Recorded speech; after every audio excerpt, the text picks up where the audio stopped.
Welcome to the day after Detroit. Your comments, my thoughts, our video. This is a little late getting out, but it's still the day after, technically, depending on when you're watching this. So, a lot to talk about with the game versus Detroit and all the comments that you left on yesterday's video. So, we'll just jump right into it so we can get through them. First comment comes from Jonathan Fisher, and they say, "Let me get this straight. We scored how many points not establishing the run all day?" And this made me laugh because, yeah, basically without Dalvin Cook, the offense still flourished. Now, it was against the Detroit Lions, who have a barren void for a secondary. It's a bad defense. It's a bad team. There's a reason that Matt Patricia got fired when he did. So it's not something that we can really flex on, with this defense being as bad as it is. And I don't want to wind up being one of those people that will just dry hump the stat box because it makes us look good. Let's face it. I think you could have thrown out a college football team against Detroit today or yesterday, and they probably would have done just as well. It does prove that our offense can flourish and that we can beat bad teams. So that's at least a good start. We just have to be able to replicate this against good teams, really, is what it boils down to. Next comment comes from Brett Sizemore. Hope I'm saying that right. He says, "This team needs an identity shift above all else. The only way to achieve the goal of winning the Super Bowl is the identity of this team." And they go on to talk about how when you think about Vikings football since at least 2007, you think about running the ball and playing defense. We went through an era with Adrian Peterson where we ran the ball into the record books with that guy and we played defense, and now we're kind of doing the same thing with Dalvin Cook. It's almost like a decade later we have started a new era of running the football and playing defense. And this is something that I've been saying for a while now. It's just the formula to win games and win Super Bowls in this era is not what it was before. And the thing I always point to with Adrian Peterson, it's like, yeah, we had a great Hall of Fame running back for however many years. What did we ever win? Nothing. We didn't go to any Super Bowls when we had Adrian Peterson.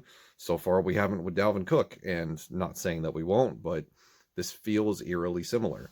And really, if you want to win a Super Bowl in this era, you got to have a quarterback on a rookie contract, and you got to be willing to spread the ball out. And because the modern NFL rules favor the passing game. Next comment comes from Lawrence Daniels. They say, "I disagree. You have to build chemistry with who you get. Draft picks are not guaranteed. Did you see Cousins do Jefferson's dance? That's camaraderie."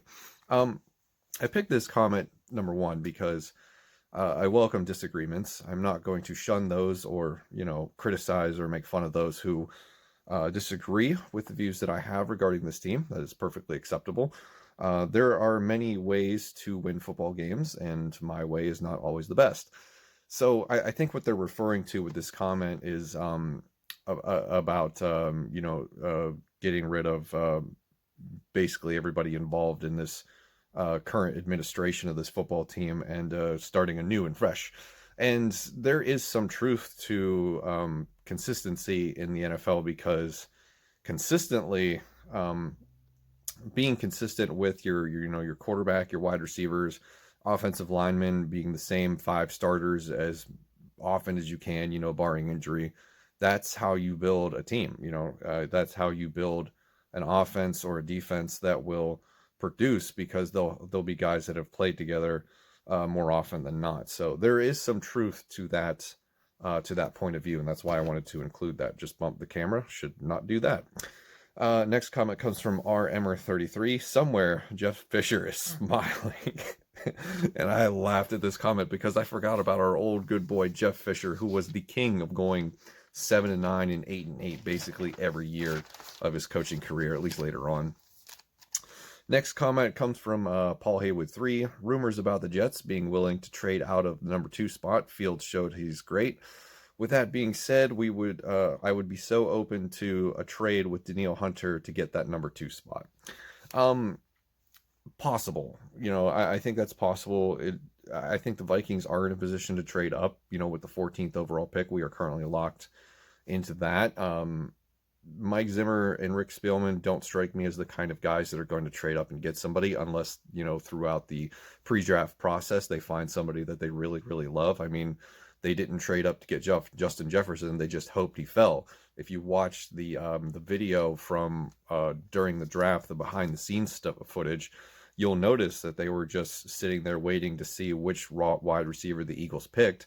And when they picked Jalen Reagor, they were very excited. That they were like, "Oh, okay, I'll pick up the phone, go call and get him." So it wasn't that they were so excited that they were going to trade up and get him. They just hoped that everybody else passed on him, and it ended up working out. And then they traded back with their second first round pick and ended up taking Jeff Gladney. So they don't strike me as the kind of front office duo / head coach combination that's going to trade up for anybody in the draft, unless it is just, the missing piece of the puzzle. So we'll see, but I don't think that that's a reality right now. Next comment comes from Cole McKinney. It is in our best interest to get Trey Lance, have a Smith-Mahomes situation at quarterback. Yeah, that wouldn't be a bad idea. And I kind of think of it as back in the day, if you remember, for those of you old enough to remember, when we went through a period where we drafted Dante Culpepper, and he was basically third string on the roster. I forget who the starters were. I don't remember if that was still at the time that we had Jeff George or if it was Randall Cunningham. But we basically had a veteran starter, a veteran backup, and a rookie as the third string. And, that was kind of like the idea at the time, was to draft a quarterback, let him sit for a year. I mean, even Carson Palmer sat for a year when he was drafted by the Bengals. And John Kitna ends up winning comeback player of the year. Go figure, at quarterback for the Bengals. But it's a different era now. Drafting a quarterback and letting him sit for a year isn't something that's all that feasible anymore. They end up starting eventually because fans get impatient, owners get impatient, and front offices get impatient. They want to see what they invested in that draft pick, and they want quick returns. So, but yeah, I think Trey Lance at the 14th overall pick is the best shot that we have at getting one of these first round guys. Not talking about Mac Jones or Kyle Trask, but one of the top four with Zach Wilson, Justin Fields, Trevor Lawrence, and Trey Lance. Trey Lance is our best opportunity if we go that route, in my opinion. Next comment comes from Judith Lambert. This wasn't the game they needed to win, which is ironic because had we beat the Chicago Bears in Week 15, I believe all of the math worked out that we would have fallen basically backpedaled into the playoffs as the final seed. Someone can correct me if I'm wrong on that, but I believe I saw that written somewhere. I forget who wrote it, but the Chicago Bear game in Week 15 made all the difference and basically sealed our fate. Next comment comes from Revan Ravanne. I don't think I will be able to watch this team again until Kirk and Zimmer are gone. That is something that I'm seeing a lot of with Vikings fans. You just kind of fed up with how this season went. And as the season went on, it was just more of the same, right? It was very broken record. All of the problems and all of the complaints was the same thing every single week. We just saw the flaws under a microscope for 17 weeks. And it was always, pass blocking is terrible. 2-minute offense is terrible. The play calling is too conservative early. The play calling is questionable when we're trying to play catch up. It was just, it was either these two problems or just that one problem or all of the problems at once. And it was all of the same on a repeat. It was like making a playlist with one song and hitting shuffle. The shuffle didn't matter because it was one damn song, right? So that frustration comes from just being stuck in neutral is what it feels like. And I think a lot of fans would agree that until something changes, it's hard to, get motivated to turn on the television and sit and watch a game for however many hours it ends up being, because you've seen this, you've seen the play before for the previous few weeks. Nothing new is different. They're going to run the ball 30 times and hope that they can get some stops on defense and hopefully not make any huge mistakes. But, special teams, pass blocking, running too often, too much, too early, it was all the same, just over and over and over.